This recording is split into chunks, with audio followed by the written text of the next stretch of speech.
Doctor Arshad Mehmood here. इस video के अंदर हम देखेंगे कि खून की कमी के मसले को कि क्या है, क्यों होता है और इससे बचाव कैसे मुमकिन है। तो जो स्टडीज़ हुई हैं पाकिस्तान के अंदर तो देखा गया है कि 50% जो हमारी पॉपुलेशन है वो खून की कमी या अनीमिया का शिकार है।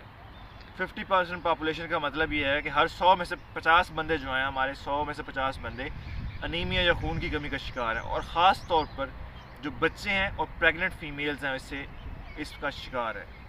बीइंग ए पीडियाट्रिशियन, मैं इस वीडियो के अंदर बच्चों को ज़्यादा डिस्कस करूँगा कि बच्चों के अंदर ये मसला कैसे होता है, इसके क्या असरात हैं और इसकी वजूहात क्या हैं।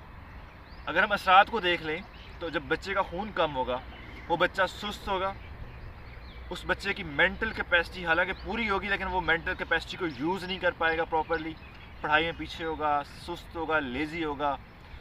उस बच्चे की भूख मर जाएगी, उस बच्चे की हाइट नहीं बढ़ेगी, उस बच्चे का वेट गेन नहीं होगा। ठीक है, वालिदैन को छोटा छोटा बुखार भी बच्चे को लगता है कि हमारे बच्चों को छोटा छोटा बुखार रह रहा है। बेसिकली वो थकावट ही होती है जो खून की कमी की वजह से है।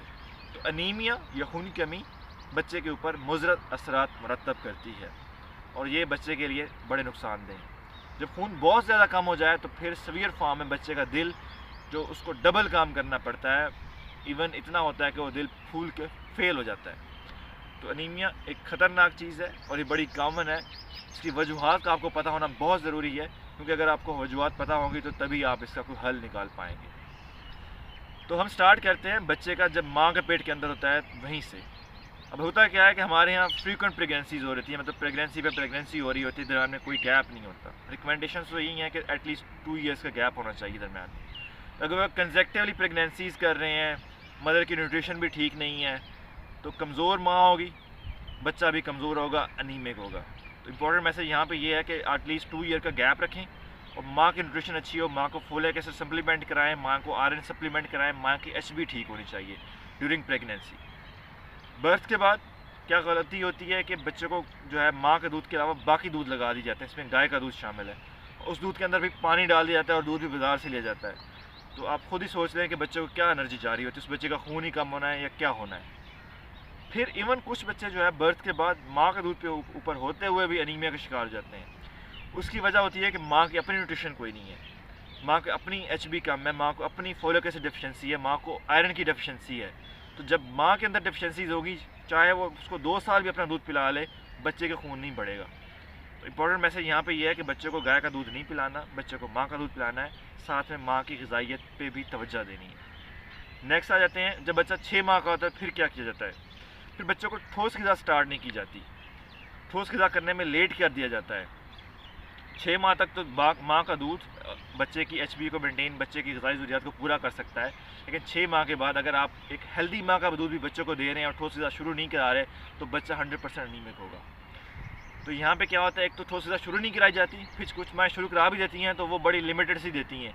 सिरिलैक पकड़ा, 2 चम्मच खिला दे एक दिन में, एक दफ़ा ठोस ग़िज़ा शुरू हो गई। दैट इज़ नॉट सफिशेंट, ये काफ़ी नहीं है। फिर इस एज के ऊपर फूड टैबूज आ जाते हैं। हमारे यहाँ बड़ा कंसेप्ट है ठंडा गरम का, कि ये अंडा गरम है, दही से जो है रेशा हो जाता है और फलां और फलां फलां।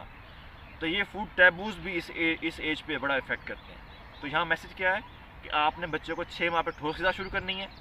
ठोस ग़िज़ा घर की बनी होनी चाहिए। ठोस ग़िज़ा में आप हर चीज़ शामिल कराएँ, उसमें अंडा हो, उसमें फल हो, उसमें दालें हो सकती हैं, उसके अंदर चावल की खीर हो सकती है, और मल्टीपल चीज़ें दें और दिन में 3 से 4 बार दें और फिर हर वीकली हिसाब से इस चीज़ को बढ़ाते जाएं। तो ये प्रॉपर वीनिंग होती है। अगर ये कराएंगी तो बच्चे की जो है खून की कमी का मसला नहीं होगा। फिर हम अगर नेक्स्ट चलें, इसके बाद जब बच्चा 2 साल का होता है तो बीइंग ए डेवलपिंग कंट्री और हमारी अक्सर पॉपुलेशन जो है विलेजेस में रह रही है, तो वर्म इन्फेस्टेशन मतलब पेट के कीड़ों का एक बड़ा मसला रहता है। तो होता क्या है कि पेट के कीड़े होते हैं, उसमें अक्सर कीड़े जो है वो तो एक तो बच्चे की जो है वो ग़िज़ाइयत का कमी का शिकार करते हैं, क्योंकि वो उनको खुद सर्वाइव करने के लिए बच्चे को न्यूट्रिशन चाहिए होती है और बच्चे के पेट के अंदर से वो न्यूट्रिशन लेते हैं। कुछ कीड़े जो ऐसे होते हैं जो आंत के अंदर ज़ख्म करते हैं और वहाँ से ब्लीडिंग होती है, खून रिसता है, तो इस तरह खून की कमी का बायस बनते हैं। तो यहाँ पे मैसेज क्या है कि एक तो बच्चे की जो है वो हाइजीन का ख्याल रखें, नाखून कटे होने चाहिए, वॉशरूम जाने के बाद उसको हाथ धोने चाहिए, खाना खाने से पहले हाथ धोने चाहिए, और हर 2 साल के बाद, हर 6 महीने बाद उसको आप डीवॉर्म करें। कैसे करेंगे? तो उसके लिए सिंपल है कि आप जो जेंटल सिरप होता है उसको 2 चम्मच पिला दें, या वर्मॉक्स का 1 चम्मच सुबह शाम 3 दिन के लिए पिला दें। तो अगर आप ये करेंगे तो ये वर्म इन्फेस्टेशन वाला काम नहीं होगा, बच्चों की खून की कमी नहीं होगी। फिर एक और चीज़ इंपॉर्टेंट जो बताना चाहता हूँ वो है कि दूध की लिमिटेशन करना। अक्सर वालिदैन क्या करते हैं, समझते हैं दूध ही सब कुछ है, वो दूध पे बच्चों को चलाना चाहते हैं। बच्चा साल का होता है तो किलो किलो दूध पिला रहे होते हैं, तो ये भी एनीमिया की कमी का बायस बनता है। होता क्या है, जब आप बच्चे को 1 साल के बाद 1 किलो दूध पिलाएंगे तो उसका दूध जो है वो बच्चे का पेट भर देगा, बच्चा ठोस ग़िज़ा नहीं खाएगा। सेकंड ये है कि दूध के अंदर चूँकि इस एज के अंदर उसको जो रिक्वायरमेंट्स हैं वो पूरी नहीं हो पाएंगे, तो बच्चा एनीमिया का शिकार हो जाएगा। तो यहाँ मैसेज ये है कि 1 साल के बाद बच्चे की दूध की मिकदार आप लिमिट करना शुरू करनी है, और दूध जो है ½ लीटर से कम होना चाहिए।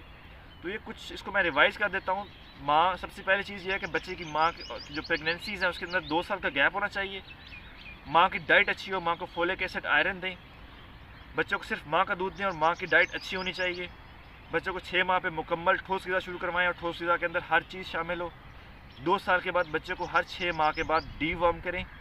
1 साल के बाद बच्चे का जो दूध है उसकी मिकदार आप ½ लीटर से कम कर दें। अगर आप सारी चीज़ें करेंगे तो मैं गारंटी से कहता हूँ कि आपके बच्चे की खून की कमी नहीं होगी।